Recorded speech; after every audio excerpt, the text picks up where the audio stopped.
Okay, week 1 vlog.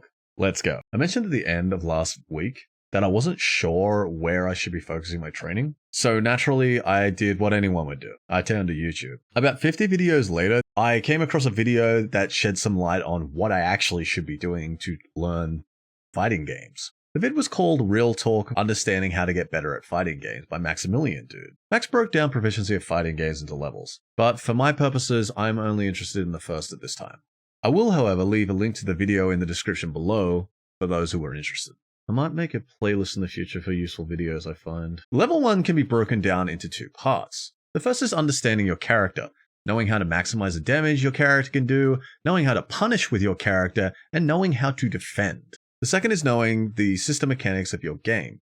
So for Street Fighter V, this would be the V system. So things such as V skills, V trigger, V reversal, and V shifts. So with this information, I figured that I needed to work on learning all Ryu's normals and special move uses, punishing DPs as well as whiff specials from opponents, my ability to anti-air opponents, making my execution more consistent. I need some B&Bs.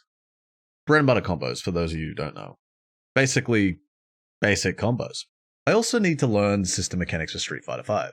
Now this is too much to focus on all at once. So I decided I would first focus on making my special executions more consistent, like originally stated last week. Second, I would learn anti-airing. And last, I would learn a punish for Ryu. So I looked up what Ryu's anti-airs were. These are Crouch Heavy Punch, Heavy Kick.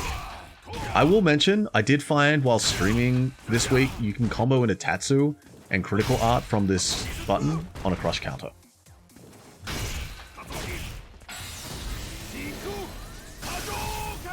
And medium punch Shoryuken, which has upper body invincibility on startup. I will also mention that for some reason, if you do this move too early, it does less damage. Like my practice with special execution, I would need to do each of these anti-airs 10 times successfully in a row before moving on to the next. If I get hit, my counter resets back to 0. The last thing I did this week was learn a punish. I found footage of a high-level Ryu player doing medium punch, crouch heavy punch, and cancelling it into a medium Tatsu for corner carry. So, just 3 inputs, I thought to myself. It shouldn't be that hard, right? Boy, was I wrong. It took me about 40 minutes to consistently get this combo 10 times in a row on both sides. I'm starting to think I'm not very good at this. Okay, so, for a week 1 roundup, what did I learn from the matches I played? That I still need to work on anti-airs. Even with the practice, I'm only hitting about 1 in every 20 opportunities. This isn't from an execution or timing error, it's just by the time I even think to anti-air, I'm already blocking their jump in. Maybe I'll recognize these opportunities more as time goes on? Second thing I learned was that the punish that I had been labbing doesn't work at all ranges. So what I mean is some moves would leave me standing further away from an opponent on block, which would lead to the crouch heavy punch in the combo whiffing. So in the future, I think I'll need to come up with punishes for different ranges. I'm not sure. Last, the crouch medium kick cancel into fireball that I've been using as a poke wasn't consistent. So sometimes I'd be getting Shoryuken instead of Hadoken, or Hadoken just wouldn't come out at all. So that's something I need to iron out if I want to win games in the future.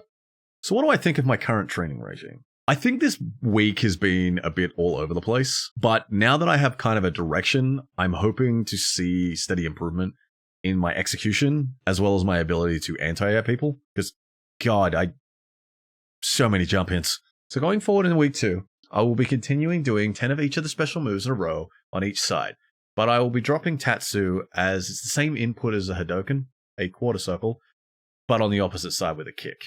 And honestly, I think I could find a better use for the time. I'll also be continuing to do my anti-air drills and practicing my punish. Even though it doesn't work consistently, it still has some uses. But I think I'm going to have to look up a punish that will reach from further away and add that to my routine. Well, dudes, that's all I have for now. Thank you so much for watching, and I'll catch you next time, okay?